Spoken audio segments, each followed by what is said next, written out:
గౌరవనీయులు ఈరోజు మన కార్యక్రమానికి విచ్చేసిన పెద్దలు అన్న శేఖర్ గారు సభనుద్దేశించి మాట్లాడతారు. ఈరోజు ఈ కార్యక్రమం జరుపుకుంటున్నందుకు చాలా సంతోషంగా ఉంది.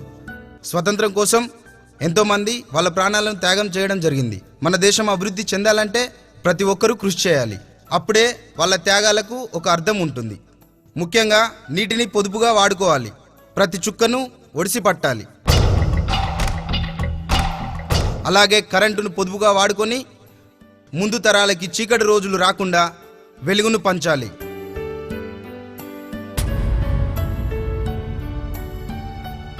ప్లాస్టిక్ వస్తువుల్ని, సంచుల్ని స్వచ్ఛందంగా నిషేధించాలి.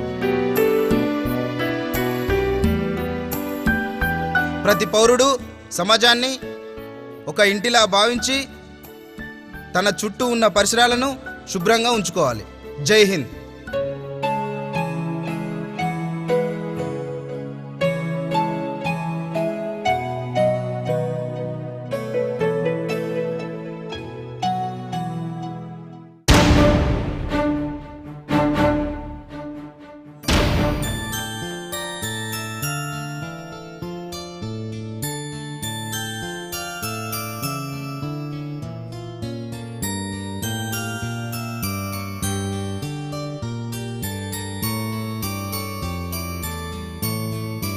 అంకుల్, ఏం కావాలి పాపా? మరి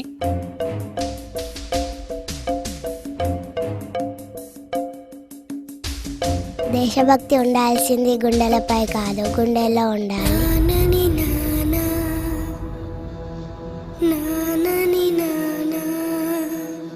మీరు కోరుకుంటున్న మార్పు మీ మాటల్లోనూ ఆలోచనల్లోనూ ఆగిపోకూడదు, మీతోనే మొదలవ్వాలి. అప్పుడే మనం కోరుకుంటున్న దేశం తయారవుతుంది. జై హింద్. మీ వాసు.